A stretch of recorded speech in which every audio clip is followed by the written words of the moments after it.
Heat of हायड्रोजनेशनशी related एक MCQ solve करूया. बघितल्या हा एमसीक्यू थर्मोडायनॅमिक्सचा असं वाटेल, पण ऍक्च्युली तो जनरल ऑर्गॅनिक केमिस्ट्री मधला आहे.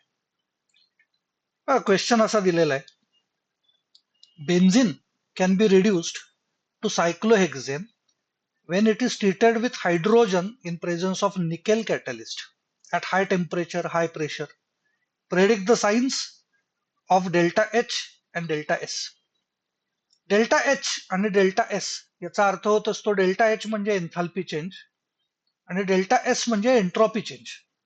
इथं मी पहिलं मेन्शन करून ठेवतो की डेल्टा एच जर निगेटिव्ह असेल, लेस दॅन 0 असेल, तर याचा अर्थ ती रिॲक्शन एक्झोथर्मिक असली पाहिजे. आणि डेल्टा एच ग्रेटर दॅन 0 असेल म्हणजे पॉझिटिव्ह असेल, तर ती एंडोथर्मिक रिॲक्शन असली पाहिजे.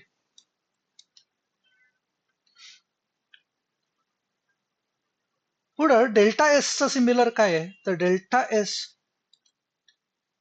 लेस दॅन 0 याचा अर्थ होत असतो एंट्रॉपी डिक्रीज होती, डिक्रीज इन एंट्रॉपी.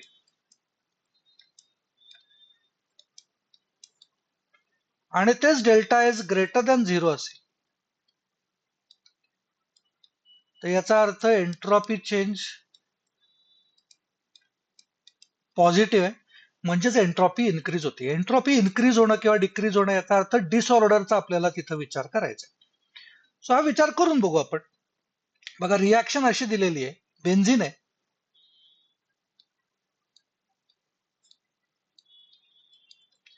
याच्यामध्ये हायड्रोजन ऍड करा म्हणतायत in presence of nickel catalyst, high temperature, high pressure, आणि मग याच्यापासून सायक्लोहेक्झेन तयार होतो. ही रिॲक्शन. मग आता या रिॲक्शन मध्ये आपल्याला लगेच बघितल्यानंतर पहिलं असं वाटू शकतं की इथे हीट सप्लाय केली, याचा अर्थ ती एंडोथर्मिक रिॲक्शन आहे. तर या पद्धतीनं त्याच्याकडे बघायचं नसतं. कदाचित ते बरोबर असेल सुद्धा, म्हणजे एक्झोथर्मिक आहे का एंडोथर्मिक आहे हे मी डायरेक्ट आत्ता बोलत नाही. मी फक्त असं म्हणतोय की ही हीट सप्लाय केली आहे म्हणून ते एंडोथर्मिक आहे, इतकं सिम्पलिस्टिक बघायचं नाही त्याच्याकडे. बघा, काय विचार करायचा आहे समजून घ्या. रिॲक्शन मध्ये काय होत आहे, तर रिॲक्शन मध्ये या डबल बॉन्ड वरती हायड्रोजन ऍड होतो. एक हायड्रोजन या कार्बनकडे जातो, एक हायड्रोजन या कार्बनकडे जातो, आणि त्याच्यामुळे या पोझिशनला सिंगल बॉन्ड येतोय.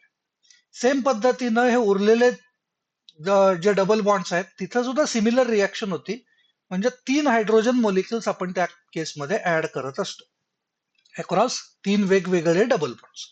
सो डबल बॉन्डचा सिंगल बॉन्ड होत असताना हा डबल बॉन्ड ज्या वेळेला होता, त्या डबल बॉन्ड मधला एक बॉन्ड सिग्मा होता आणि एक बॉन्ड पाय होता.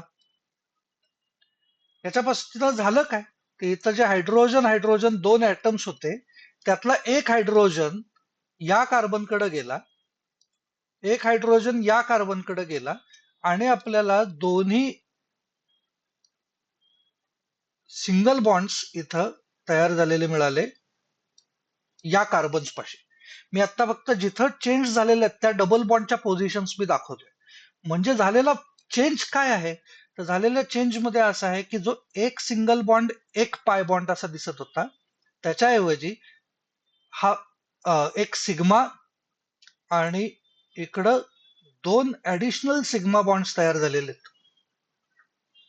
2 ऍडिशनल सिग्मा बॉन्ड्स तयार झाले याचा अर्थ होत असतो स्ट्रॉंगर बॉन्ड्स तयार झालेत.